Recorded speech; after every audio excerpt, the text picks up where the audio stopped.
बहरहाल स्वामी जी देखिए, bacteria virus खासतौर पर उन लोगों को ज़्यादा टारगेट करता है जिनकी इम्यूनिटी कमज़ोर होती है। बच्चों, बुज़ुर्गों और जो लोग पहले से बीमार हैं, उन लोगों को ज़्यादा ज़रूरत है कि आप ज़रा उन पर थोड़ा ख़ास ध्यान दे दें। उन पर आपकी ख़ास तवज्जो चाहिए, थोड़ा ज़्यादा आशीर्वाद दे दीजिए उनको कि वो अपना एक रोज़ाना का योग रूटीन तैयार कर लें ताकि वो इस तरह के हमलों से ख़ुद को बचा लें।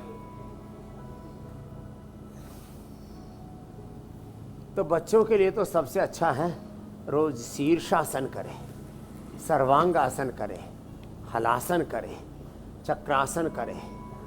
बच्चों के लिए 5-10 अभ्यास, और कई बार इसलिए हम पतंजलि गुरुकुलम में, आचार्य कुलम में, यूनिवर्सिटी में प्रोग्राम करते हैं।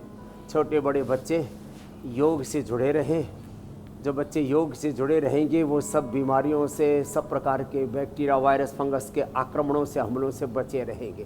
तो एक तो ये है बच्चों के लिए सर्वांगासन, हलासन, सर्वांगासन, हलासन, चक्रासन।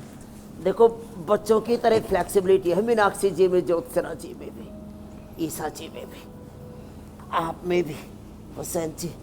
लेकिन आप जो है बस प्राणायाम ज़्यादा करते हो, बाकी आप स्वामी जी इन लोग के तो हाथ भी बहुत लंबे हैं, योग करते हो, बहुत दूर तक सफाई कर लेती है ये लोग।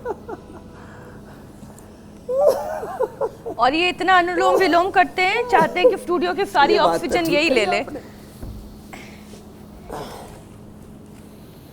हाँ, ये तो तभी इनके चेहरे पे इतना नूर आ रहा है।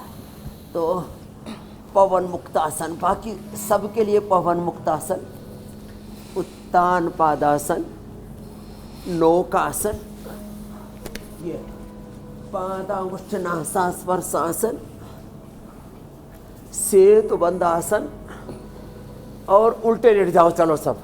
मकरासन, भुजंगासन, सलभासन। बड़े बुजुर्ग तो मकरासन, भुजंगासन और सलभासन करना। और जवान बच्चे, वैसे हमारे साथ भी आस्था, जिसने अपने जीवन को योगमय बना लिया है, श्रद्धा, बुद्धदेव जिन्होंने टाइप 1 डायबिटीज को रिवर्स कर दिया है, बच्चे हमारे साथ।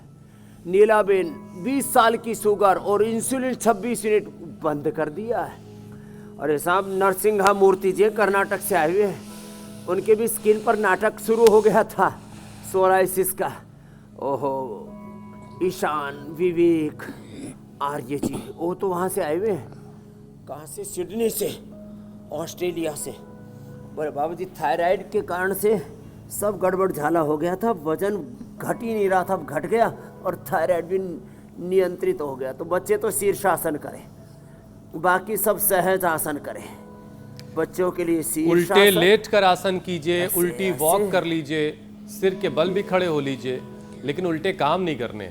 ये स्वामी जी बार बार आपको याद दिलाते हैं।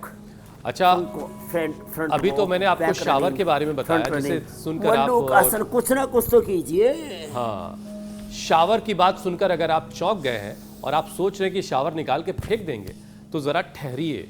आपके बेड पे एक तकिया है जिस पर आप रोज़ाना अच्छी सी नींद सिर रख करके लेते हैं। अगर ये तकिया मान लीजिए 2 साल पुराना है तो इसमें 10 से 16 लाख तक बैक्टीरिया हो सकता है। भी घटिया चीजें। अब समझिए आपकी जब उसके इतने करीब आप होते हैं और वहीं से आप ब्रीथ कर रहे होते हैं, तो क्या क्या हो रहा होगा आप अंदाज़ा लगाइए। स्वामी जी, क्या यही वजह है कि लोगों को अचानक नाक बंद होना, सांसों से जुड़ी हुई दिक्कत, एलर्जी हो जाना अक्सर, तो जो रेस्पिरेटरी ट्रैक की प्रॉब्लम्स हो रही हैं, उसमें ये तकिया ही जो है क्या किरदार भूमिका निभा रहा है? बस एक बात और बता दीजिए हुसैन, इतनी आप जानकारी दे रहे हैं, कवर चेंज करने से भी बात नहीं बनेगी? कुछ बेहतरी जरूर आएगी। कवर बदलते रहिए, धूप दिखाते रहिए। मीनाक्षी जी मैं बताता हूँ सारा। जी जी। ज्योत्सना जी, हुसैन जी, खटिया में भी जो घटिया रोगाणु, कीटाणु, विषाणु, जीवाणु, बैक्टीरिया, वायरस, फंगस, पैथोजेंस हैं, उन खटिया के घटिया रोगाणु, कीटाणु, जीवाणु की भी खटिया खड़ी करनी है।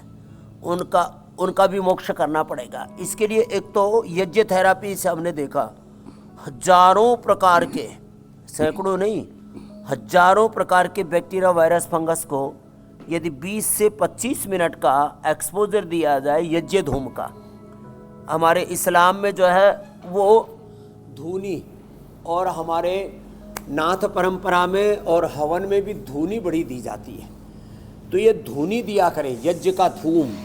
हाँ, ये बड़ा ज़बरदस्त है।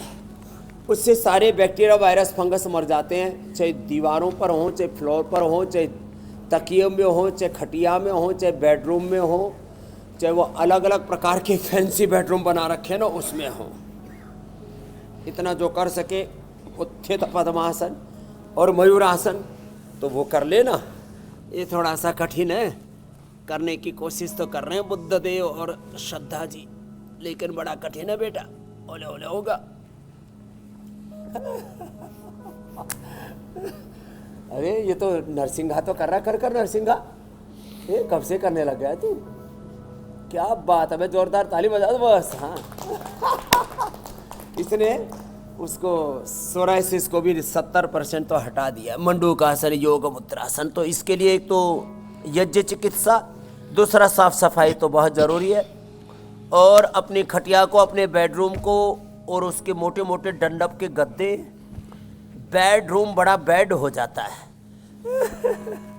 और हमारे एक साधु थे, बोले जो डबल बेड है ना, ये तो मौत का सामान सा बना हुआ है। लोग जो है मौत का सामान, वो चैन की नींद भी नहीं सो पाते हैं।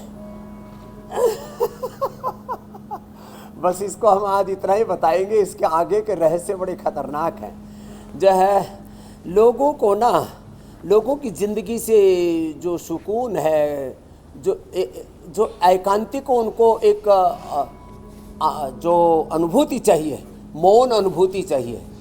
मनः प्रसाद सौम्यत्वम मौनम आत्मविनिग्रह भाव संशुद्धिरित्ते तत्तपो मानसम उच्यते द्विज द्वेज गुरु प्राज्य पूजनम शौच मार्जवम ब्रह्मचर्यम अहिंसा च शारीरम तप उच्यते स्वाध्याय अभ्यसनम चैवम वांग वयम तप उच्यते। ये जो हमारे यहाँ जो तप था ना, वो गायब हो गया।